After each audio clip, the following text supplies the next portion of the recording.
We had a bookend that needed to get fixed. Heavy? From Calvin's granddad.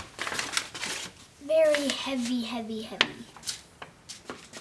One of the wooden carvings had come off from one of the sides, and it needed to be glued back on again.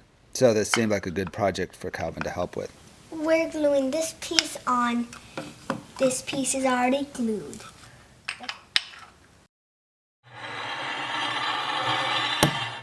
So I put some glue on, and we clamped it overnight.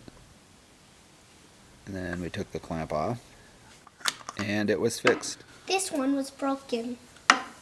We copied this one.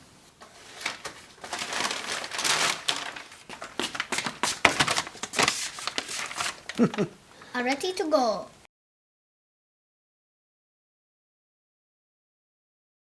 I've been meaning to make some kind of stand for the lathe tools.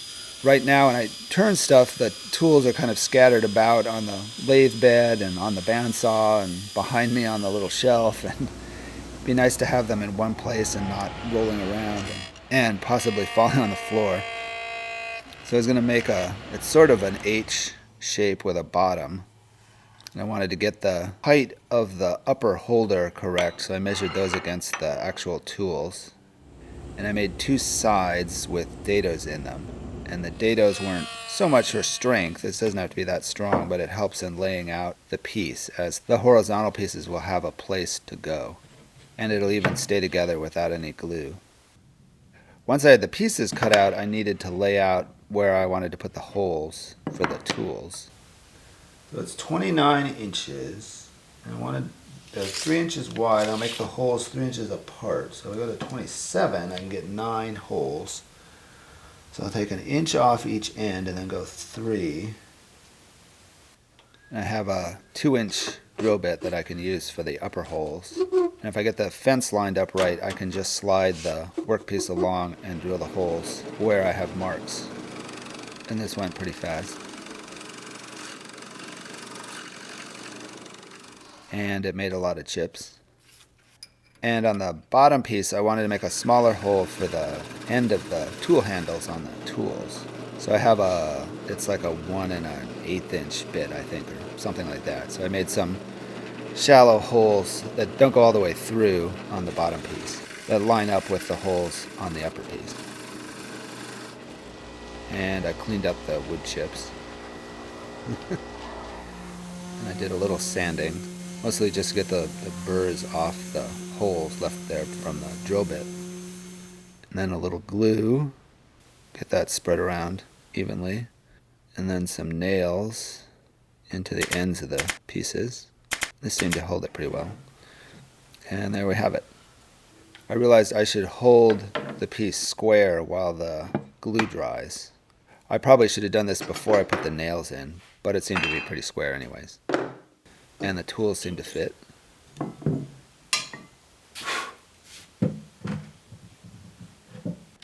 Since this is tippy, I thought I would screw it down to the top of my lathe cabinet. And that held it in place really well. Then the tools can go in.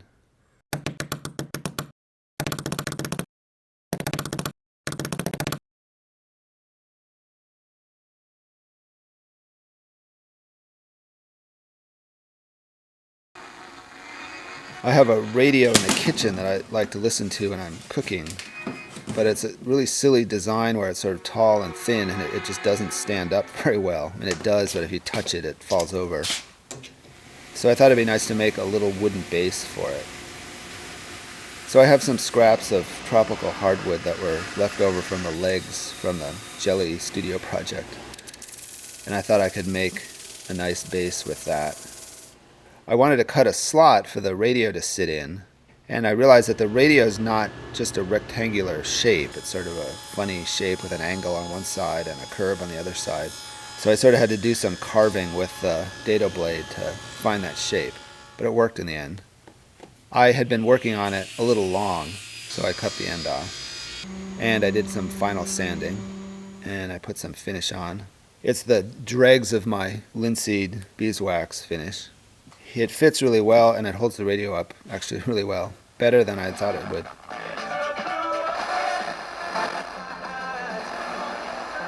Well, Welcome to Sounds of the Woodshop. It's my favorite radio program.